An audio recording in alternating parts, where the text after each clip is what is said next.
আরে ইসলাম যদি ঠিক আছে এই মাদ্রাসার জন্য আছে। স্কুল কলেজ ইউনিভার্সিটি কোন সংগঠনের কারণে মাদ্রাসাটিকে না, এটা খুব ভালোভাবে জানবেন। আনোয়ার ফাইজি যদি তৈরি হয়েছে এই মাদ্রাসাতেই হয়েছে, আব্দুল্লাহ সালাফি যদি তৈরি হয়েছে মাদ্রাসায় হয়েছে, সৌদ যদি হয়েছে এই মাদ্রাসায়, আল্লামা ইবনে বাজ, আল্লামা নাসরুদ্দিন আলবানী যদি হয়েছেন, শেখ ইবনে ওসাইমিন যদি হয়েছেন এই মাদ্রাসায় হয়েছেন। সুপ্রিয় ভাই এবং বোন, এই দ্বীনি শিক্ষা আপনার স্কুল কলেজ ইউনিভার্সিটি বা কোনো সংগঠনের মাধ্যম দিয়ে আলেম নয়। সংগঠন তো বহুদিন থেকে আছে, আমাদের জন্মের আগে থেকে আছে সংগঠন। এখন পর্যন্ত এই সংগঠনের মাধ্যম দিয়ে মাদ্রাসার শিক্ষা ছাড়া একটা আলেম তৈরি হয়েছে? ব্রাদারকে বলা হচ্ছে, ব্রাদারদের বলা হচ্ছে যে তারা হাদিসের ইবারত পড়তে পারবে না। তো সংগঠনের কর্মীরা কি আপনার হাদিসের ইবারত পড়তে পারবে নাকি? যারা মাদ্রাসায় লেখাপড়া করে তাদের। তো এই জন্য মাদ্রাসার গুরুত্ব অপরিসীম সুপ্রিয় ভাই এবং বোন। তাহলে সাথে সাথে আমি এ কথাও বলতে চাই যে মাদ্রাসার কমিটি এবং শিক্ষক যারা আছেন, আপনারা ইসলামকে বাস্তবায়নের জন্য লোকজনকে কি বলছে এটা নয়, পুরো পবিত্র কোরআন এবং সুন্নাহকে বাস্তবায়িত করার জন্য। আর আমি মনে করি যে জনগণ মনে করে আমাদেরকে শরীয়ত অনুযায়ী পরিচালিত করছে। এজন্য আমরা মাদ্রাসার কর্মকর্তা এবং বিশেষ করে মাদ্রাসার আলেম ওলামা কমিটি কর্তৃপক্ষ যদি মাদ্রাসার আলেমদের পরামর্শে যদি সমাজ সংশোধনের কাজে যদি নেমে পড়েন, তাহলে ইনশাল্লাহ ব্যাপক কাজ হবে, ব্যাপক কাজ হবে। তার কারণ জনগণ জানেন, ভুল শিক্ষা দিলেও জনগণ মনে করেন যে সঠিক শিক্ষা দিচ্ছেন। তো ভুল নয়, আমাদের সঠিক শিক্ষা দিতে হবে। আর সঠিক যদি শিক্ষা দিই, ইনশাআল্লাহ যে মুসলিম জাতি আবার মাথা উঁচু করে দাঁড়াতে পারবে। সুপ্রিয় ভাই এবং বোন, জিয়াদ বিন লাবিদ রাদিয়াল্লাহু তাআলা আনহু সূত্রে বর্ণিত, একদা রাসূল সাল্লাল্লাহু আলাইহি ওয়াসাল্লাম কিছু বিষয়ের বর্ণনা করলেন। তারপরে বললেন যে এটা সেই সময়ের কথা যখন জ্ঞান উঠে যাবে, দ্বীনি ইলম উঠে যাবে। তো জিয়াদ বিন লাবিদ তিনি বলছেন, আল্লাহ রাসূল কিভাবে জ্ঞান উঠে যাবে? কোরআন আমরা পড়ছি, আমাদের সন্তান সন্ততিদের পড়াচ্ছি, তারা আবার তাদের ছেলে মেয়েদের পড়াবে, সন্তান সন্ততিদের পড়াবে। ইয়ে ধারা কিয়ামত পর্যন্ত তো চলতেই থাকবে।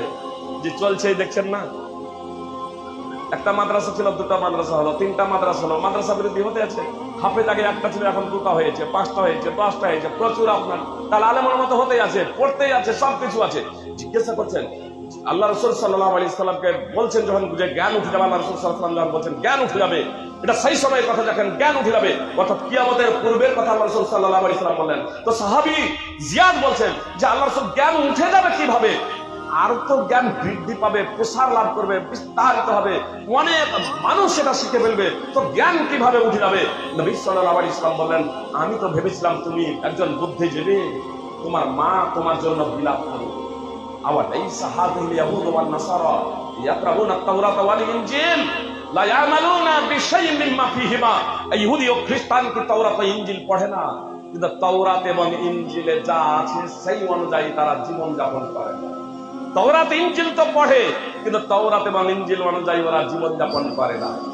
মুসনাদ আহমদ হাদিস নম্বর 17919, সুনানে ইবনে মাজাহ হাদিস নম্বর 4048, ইবারত লফজ আপনার সহিহ মুসলিম, এই সুনানে ইবনে মাজাহ 4048 নম্বর হাদিস।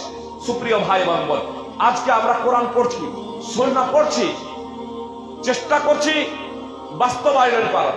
আমরা যদি পুরোপুরি এই কোরআন এবং সুন্নাহকে আমাদের ব্যক্তিগত জীবনে, পারিবারিক জীবনে এবং সামাজিক জীবনে আমরা যদি বাস্তবায়ন করার সার্বিক যদি প্রচেষ্টা করি, আমার দৃঢ় বিশ্বাস আল্লাহ এই মুসলমানদের শাসন ক্ষমতা দেবেন, শাসন ক্ষমতা দেবেন।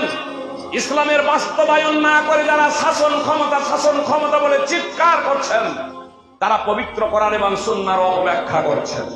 ওভাবে শাসন ক্ষমতা প্রতিষ্ঠিত হয়নি, আর ওভাবে ইসলামী শাসন ক্ষমতা প্রতিষ্ঠিত হবে না। সুপ্রিয় ভাই এবং বোন, এজন্য আপনাদের বলতে চাই যে এই পবিত্র কোরআন এবং সুন্নাহ আপনারা শিখুন, জানুন এবং তা সমাজে বাস্তবায়িত করার জন্য সার্বিক প্রচেষ্টা করুন। মুহাম্মদ সাল্লাল্লাহু আলাইহি ওয়াসাল্লাম, শেষ হাদিস বলে আমি আমার বক্তব্য ইতি করে দিচ্ছি। মুহাম্মদ সাল্লাল্লাহু আলাইহি ওয়াসাল্লাম বলেছিলেন, সালমান রাদিয়াল্লাহু তাআলা আনহু থেকে হাদিস বর্ণিত, মুহাম্মদ সাল্লাল্লাহু আলাইহি ওয়াসাল্লাম বলেছিলেন, কথা মনে করে শুনুন, মুহাম্মদ সাল্লাল্লাহু আলাইহি ওয়াসাল্লাম বলেছিলেন, খাদ্য গ্রহণকারীরা পাত্রের চতুর্দিকে যেমন একত্র হয়, বিজাতিরা বিধর্মীরা তোমাদের বিরুদ্ধে, হে মুসলিম তোমাদের বিরুদ্ধে তারা সবাই একত্রিত হবে। তখন প্রশ্ন করলেন আল্লাহ রাসূল সাল্লাল্লাহু আলাইহি ওয়াসাল্লামকে যে সেই সময় কি মুসলমানদের সংখ্যা কমে যাবে? তো মুহাম্মদ সাল্লাল্লাহু আলাইহি ওয়াসাল্লাম বললেন, না, তখন মুসলমান হবে অনেক। কাআন্নাকুম, মুহাম্মদ সাল্লাল্লাহু আলাইহি ওয়াসাল্লাম বললেন তখন তোমাদের সংখ্যা হবে অনেক, কাআন্নাকুম গুসাবুন কাগুসালিস সাইল, কিন্তু তোমাদের অবস্থা হবে প্লাবনের পানিতে ভেসে যাওয়া আবর্জনার মতো। প্লাবনের পানিতে ভেসে যাওয়া আবর্জনার মতো। আল্লাহ তাআলা তোমাদের শত্রুদের অন্তর থেকে, তোমাদের পক্ষ থেকে ভয়কে দূর করে দেবেন, আতঙ্ক দূর করে দেবেন এবং তোমাদের অন্তরে ওহান ভরে দেবেন। সাহাবায়ে কেরাম জিজ্ঞেস করলেন ওহান কি? নবী সাল্লাল্লাহু আলাইহি সাল্লাম বললেন পৃথিবীর মায়া মমতা এবং মৃত্যুকে অপছন্দ করা। কারাহিয়াতুল মউত, হুব্বুদ দুনিয়া ওয়া কারাহিয়াতুল মউত, পৃথিবীর মায়া মমতা, পৃথিবীর মোহ এবং মৃত্যুকে অপছন্দ করা। সুনান আবি দাউদ হাদিস নম্বর 4297 আর মুসনাদ আহমদ হাদিস নম্বর 22397। এই 22397 মুসনাদ আহমদ এখানে আছে। হুব্বুল হায়াত ওয়া কারাহিয়াতুল মউত, জীবনের মায়া মমতা এবং মৃত্যুকে অপছন্দ করা। উভয়ের তাৎপর্য কি? যে জীবনের মায়া মমতা, পৃথিবীর মায়া মমতা, ধনসম্পদের মায়া মমতা এবং মৃত্যুকে অপছন্দ করা।